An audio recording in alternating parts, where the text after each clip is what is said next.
I can't believe I'm finally going to talk about this. Hey everyone, I'm Abbey Sharp. Welcome to Abby's Kitchen.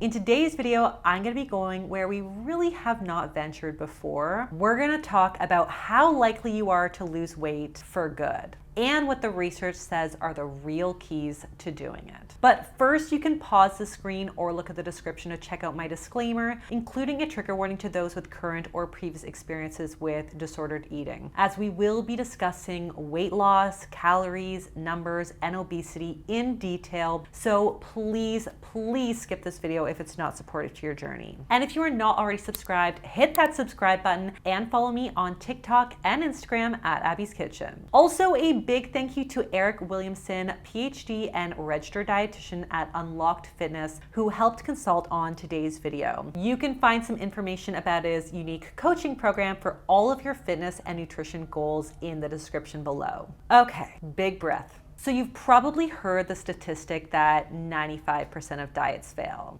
I've probably said this number before myself, but it's a number that I can imagine feels really overwhelming and discouraging for a lot of folks who are actively trying to lose weight. But what does this household statistic even mean? And is the reality for hopeful dieters actually so dismal? Well, let's start with a little story time, shall we? So I didn't actually know this until we did this deep dive, because for a lot of us dietitians, this number has just become what we've heard constantly over and over again, and we just accept as truth. But that number can actually be traced back to a study from 1959 where 100 people were given a weight loss diet, and success was defined as a loss of 20 pounds or more. In their first visit to the research center, they were basically told how to maintain a diet below 1,500 calories and then sent on their merry way. You are out of here!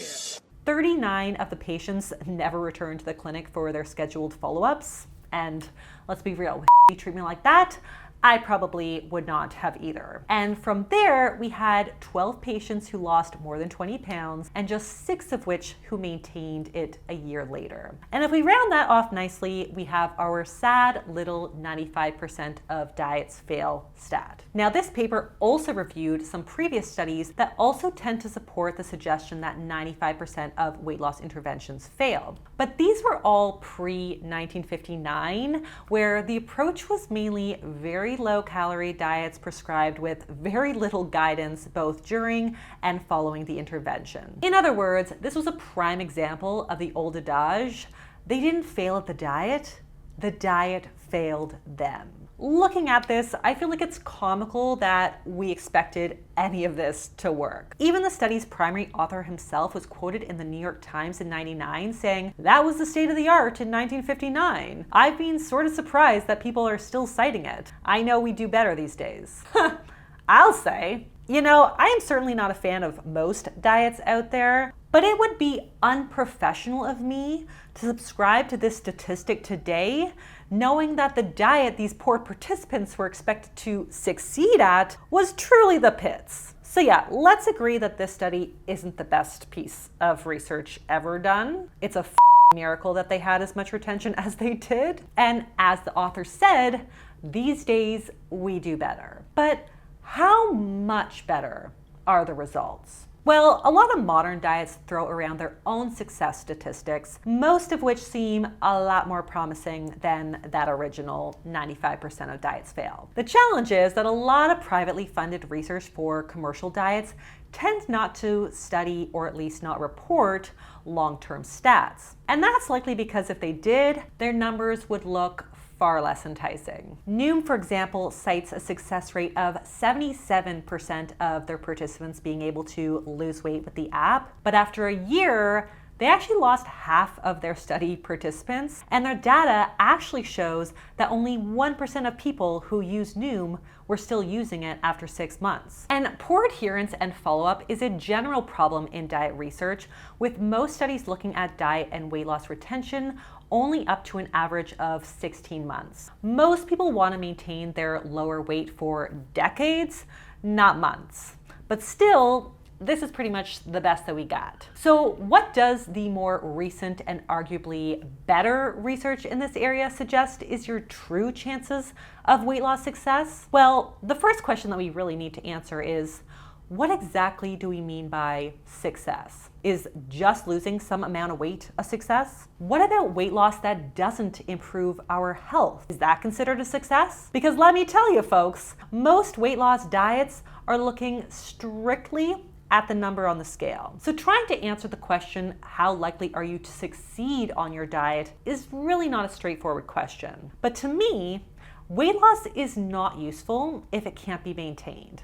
So to get the best sense of longevity, we need to speak to the 8-year look-ahead trial. Unlike the diet from the 1950 study that we discussed, the look-ahead trial's approach was pretty well integrated, multifaceted, evidence-based, and supportive. It included one-on-one support with health professionals, including dietitians, nutrition interventions that were tailored to the individual, a focus on developing positive, balanced behaviors, incorporation of other key weight loss factors beyond diet like sleep and exercise, and most importantly, continued professional support after the program for weight maintenance. I would say this is a pretty good template of what to look for in a supportive weight management program. Now, we know from other data that having long-term support and follow-up is the key to improving chances of weight maintenance. And the one-on-one professional support is also particularly important from my perspective to help to reduce the risk of disordered eating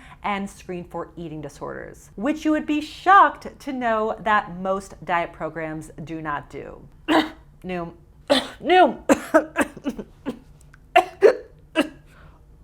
As I'm sure you can imagine, there's a strong correlation between disordered eating and dieting, and we aren't really sure which comes first, the chicken or the egg. But regardless, dieting can certainly reinforce problematic eating behaviors and beliefs, which is why proper supervision is really key. But let's talk about what they found after a solid 8 years of intervention. About half of their 2,570 participants kept off at least 5% of their baseline weight.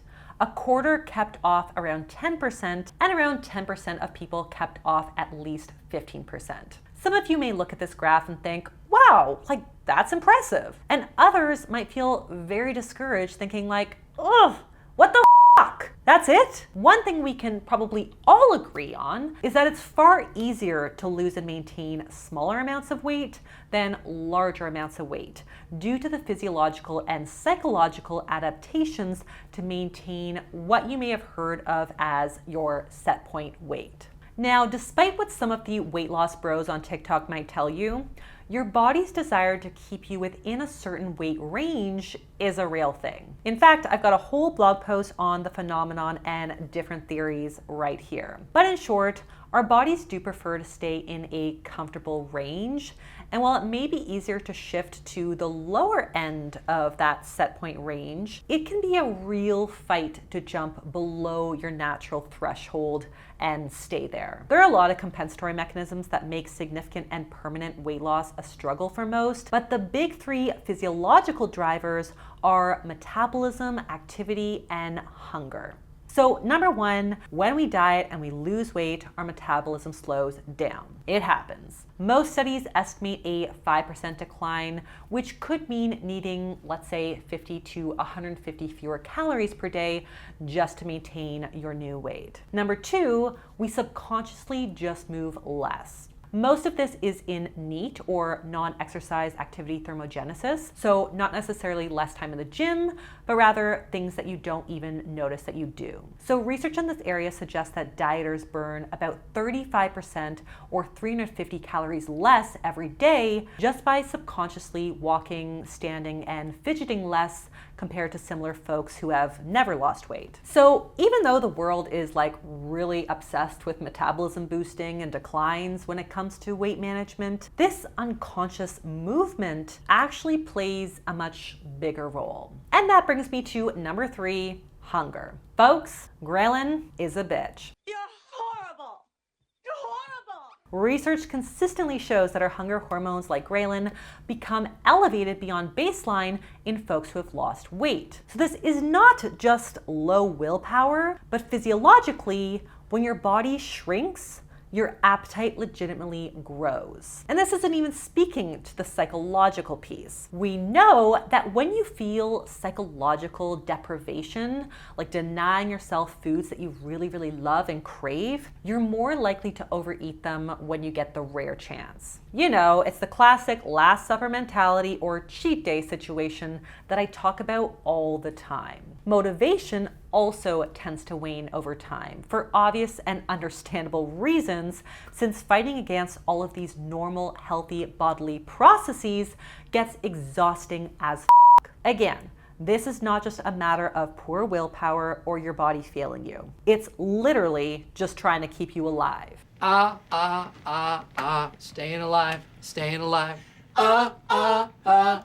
Staying alive, staying alive. So yeah, I'm not gonna sugarcoat it. Permanent weight loss is very, very hard. And it will be disproportionately hard and possibly completely improbable for some people due to genetics, demographics, and environmental factors like socioeconomic status, access, and support. As we've discussed, it's not impossible across the board, and it's likely possible for more than 5% of the population as we previously thought. But what I think is a lot more useful than knowing your specific chance of losing weight is knowing the best way that you should try to do it. And we do have research to give us some insight into what successful dieters do. So if we look at national weight control registries, we can see data from more than 10,000 people who have lost more than 10% of their body weight and kept it off, most of which is for more than 10 years. That's pretty impressive data, I would say. Now, among the top reported behaviors that have resulted in long-term weight loss weren't keto or intermittent fasting. They were things like regular exercise, increased vegetable consumption, ensuring nutritious food options are easily available to them, like, for example, keeping veggies and fruit in the house for like a fast snack, and maintaining conscious awareness of their intake. So, for example, knowing how to read and compare food labels at the store. And a lot of the little things that dieters do to lose weight will need to be maintained in order to keep it off. The more weight that you lose, the more you need to keep doing. Because if you lost weight doing keto and intermittent fasting, for example, and then you start eating carbs plus breakfast again, you are very likely going to gain that weight right back thanks to all of those physiological adaptations that we just discussed. We also have some insight into the psychological components of a successful diet for weight loss and weight loss maintenance. Mainly that a flexible approach to eating is more successful than a rigid one that cuts out certain bad foods or assigns other obsessive rules. As you all know, if you're a regular here at Abby's Kitchen, that means that no food should be off limits, and each food has its place in your diet depending on the context and timing. So for example, a birthday party might mean a slice of birthday cake, while not having it become like a fixture of your daily evening routine. Research also confirms that having an internal locus of control and strong self-efficacy, where you feel in control and confident in your way of eating, can also help to increase your chances of long-term success. Essentially, the more confident you feel in your understanding of what you need to do to maintain your weight loss, the better. It can be a complex learning process that goes far beyond just like maintain a certain calorie intake. So this is just yet another reason why we encourage working with an experienced RD. Bottom line, folks, weight loss is hard. And weight loss maintenance is really, really hard. If you've dieted down to 150 pounds, you are always going to have to put in more effort to maintain that weight than someone who was always 150 pounds, especially if you're at the bottom end of your body's preferred weight range of 200. Weight loss maintenance is also going to be harder for some folks than others, thanks to the natural physiological and psychological mechanisms that we just discussed, along with a slew of other genetic and environmental barriers. So please, folks, give yourself some grace if you're struggling to lose weight and maintain it. This is never going to be just a matter of a calorie deficit and a lot of willpower. This is not your body failing you or that you need to try harder next time. So let's try to just appreciate that our body is doing what it's meant to do, even if it's maybe not what we want it to do. So for more tips on some gentle, flexible suggestions for losing weight, you can check out my video right here. And again, a big thank you to Eric for his expertise on this topic. Definitely check out his link in the description and give him a follow at Unlocked Fitness Nutrition if you're looking for some one-on-one support. And on that note, that's all that I have for you guys today. If you like this video, be sure to give it the thumbs up, leave me a comment below with any questions that you might have, subscribe to the channel, and I will see you next time on Abby's Kitchen. Bye!